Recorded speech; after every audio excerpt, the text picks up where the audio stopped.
हमारे साथ डॉक्टर अर्चना जी जुड़ी हुई है।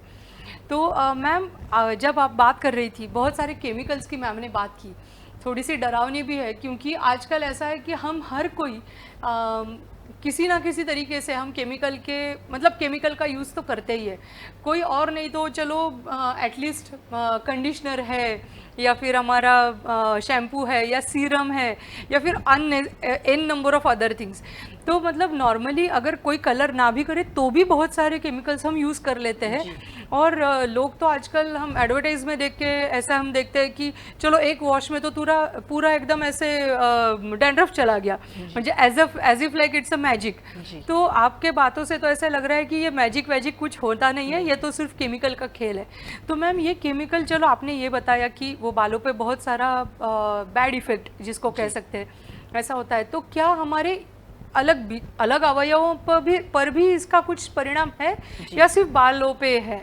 नहीं नहीं, अगर देखिए, बहुत अच्छा सवाल है, और इस पे हर एक ने सोचने की भी या इसे दिमाग में रखने की भी बहुत ज़रूरी है कि अगर आप लॉन्ग टर्म तक, जैसे कि आप 20 साल हो गए, जैसे मैंने बोला कि अभी हम लोग जब पेशेंट देखते हैं तो मुझे कई पेशेंट बोलते हैं, मैडम मैं 10 साल से हेयर कलर कर रहा हूँ, मैडम मैं 20 साल से हेयर कलर कर रहा हूँ। तो ऐसे हिस्ट्री जब मिलती है तो बहुत ये डरावनी चीज़ है, क्योंकि हेयर कलर क्या है, तो एक केमिकल ही है, या शैम्पू क्या है, तो ये अलग अलग केमिकल्स के कॉन्स्टिट्यूएंट्स है जो कि हमारे शरीर में हम लोग ये हेयर वॉश के लिए यूज़ करें। तो हेयर वॉश मतलब क्या, हमारा स्कैल्प और फेस, इसका जो कनेक्शन है इट्स वेरी क्लोज।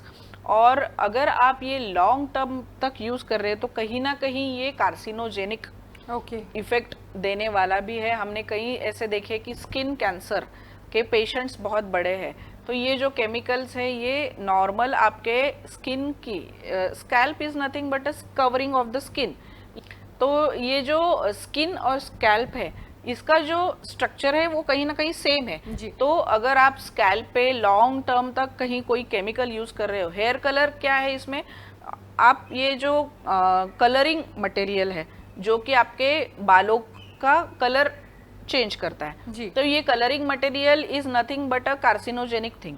अगर आप वो, मैं ये नहीं बोल रही हूँ कि आप एक बार यूज करोगे तो उसका साइड इफेक्ट आपके शरीर में दिखेगा, लेकिन हाँ, अगर आप ये लॉन्ग टर्म तक यूज कर रहे हो, फॉर एग्जांपल आप हेयर कलर यूज कर रहे हो लॉन्ग टर्म तक, 10 साल 20 साल तक, तो वो कहीं ना कहीं आपके स्काल्प की जो स्किन है वहां पे ये हानिकारक है जी। अगर बहुत से हम लोग अभी कॉमनली भी देखते हैं कि लोगों को एलर्जी होती है हेयर कलर की, तो टेस्ट करके लगाने के लिए लिखा होता है चेतावनी। क्यों लिखा होता है? क्योंकि वो जो केमिकल है वो इतने इरिटेंट होते हैं हेयर्स के रूट्स के लिए। तो ये कहीं ना कहीं ये केमिकल रूट जो है ये रूट्स को लूज करके आपका हेयर फॉल तो कराता ही है, लेकिन अगर ये केमिकल्स वो रूट से अगर अंदर चले गए तो ये कहीं ना कहीं आपको लॉन्ग टर्म तक स्किन डिसीज है या कैंसर है स्किन का, ये ऐसे भी इफेक्ट दे सकते हैं। तो ये केमिकल्स का इफेक्ट, साइड इफेक्ट, अगर आप ये लॉन्ग टर्म तक आप ये हेयर कलर्स है या आप कंडीशनर्स है या आप शैम्पू, अगर शैम्पू भी आप जब यूज करते हो तो उसका आपको हार्डनेस चेक करना चाहिए।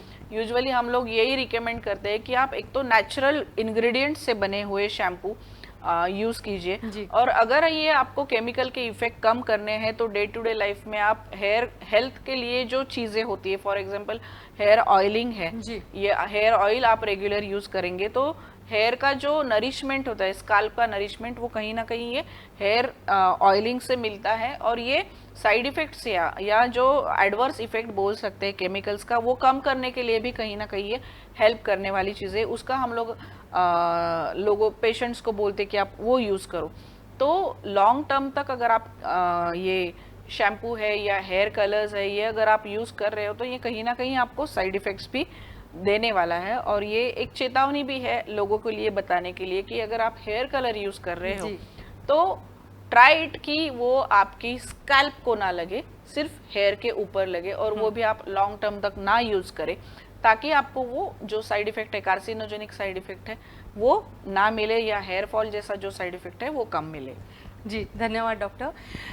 मैम, आप जब बात कर रही थी, आपने बहुत बार ऐसी बात की कि स्काल्प की हमें एक अच्छी तरीके से निगरानी रखनी चाहिए। जी। तो मुझे लगता है दर्शकों के लिए ये एक बहुत अच्छी जानकारी रहेगी कि एक्चुअली स्काल्प की निगरानी मतलब क्या? तो वो कैसे रखते हैं या वो क्या है?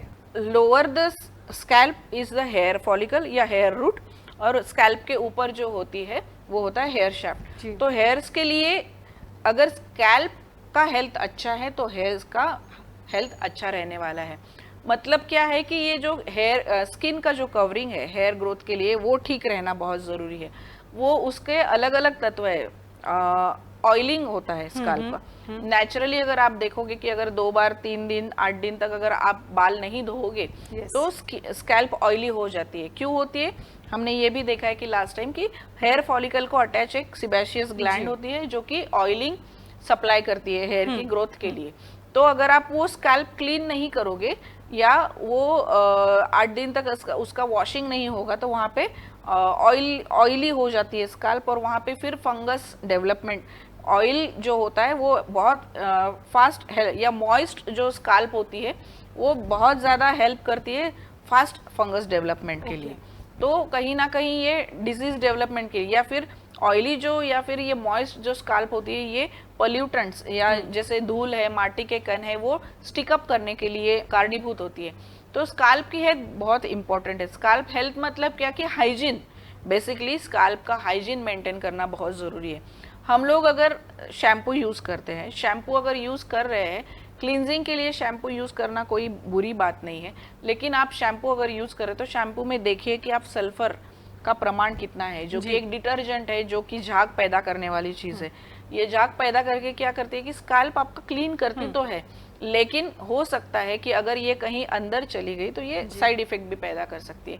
तो ये अगर रेगुलरली आप यूज़ कर रहे हो तो कहीं ना कहीं स्कैल्प को भी वो इरिटेंट करके होते। बहुत से लोग हैं, आज मैंने जैसे बताया व्हाट्सएप पे देखते हैं कि लहसुन ठीक अच्छा काम करता है डैंड्रफ के लिए। लहसुन बहुत बच्चों ने मेरे पास स्कूल गोइंग लड़कियां आती है, मैडम मैंने ये लहसुन लगा के देखा, मैंने ये आजकल onion is the trending thing, it is coming in the market in the form of onion shampoo, onion oil, onion serums.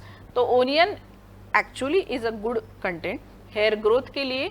Onion बहुत अच्छा काम करता है, लेकिन अगर उसका डायरेक्टली आप स्कैल्प पे यूज करेंगे तो it affect as a irritant. तो वो इरिटेंट अगर रहेगा तो वो कहीं ना कहीं आपको स्कैल्प की हेल्थ ठीक नहीं रखता है। और फिर वहाँ पे एक स्कैल्प का एक मेंटेन पीएच होता है, जो मेंटेन अगर नहीं रहेगा, वो एसिडिक अगर हो जाता है तो कहीं ना कहीं आपको जैसे डैंड्रफ जैसी बीमारियां डेवलप होने के लिए हेल्प करती है। इसलिए scalp health is very important. जो कि आप हेयर ऑयलिंग हम लोग जो बोलते हैं, रेगुलर हेयर ऑयलिंग है, हेयर वॉश है रेगुलर, देन हॉट फोमेंटेशन हम जो बोलते हैं कि स्कैल्प को आप फोमेंट करो।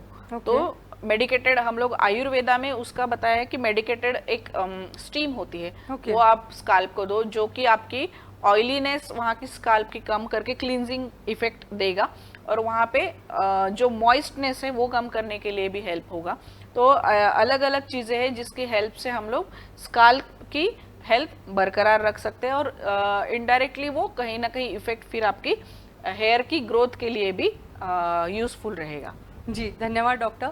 और डॉक्टर एक काम हम ज़रूर करेंगे कि जिस बारे में अभी आप ऑयलिंग के बारे में बात कर रही थी, बहुत सारे सवाल मेरे भी मन में हैं। तो अगर दर्शकों आपके मन में भी ऑयलिंग को लेकर या हेयर ग्रोथ को लेकर कोई भी सवाल आपके मन में है तो आप हमसे ज़रूर संपर्क कीजिए, और इस श्रृंखला को हम ऐसे ही आगे बढ़ाएंगे। डॉक्टर हमारे साथ जुड़ी रहेंगी और डॉक्टर हमारे सभी सवालों के जवाब भी देने की पूरी कोशिश करेगी। तो डॉक्टर, जिस तरीके से आपने आज के एपिसोड में केमिकल्स के बारे में जितनी अच्छी तरीके से जानकारी दी है, मुझे लगता है अभी इसके बाद जो दर्शक हमारा एपिसोड देख रहे हैं वो केमिकल का यूज़ करते हुए भी और अपने घरेलू नुस्खे आजमाते हुए भी बहुत बार, मतलब एटलीस्ट 2 बार तो सोच के वो करेंगे। जी। तो डॉक्टर, हम पुनः एक बार मिलेंगे। तो बहुत बहुत धन्यवाद डॉक्टर, आपका शुक्रिया। और दर्शकों, हम आपसे पुनः एक बार मिलेंगे, इसी श्रृंखला को आगे जारी रखेंगे। तब तक के लिए नमस्कार। नमस्कार।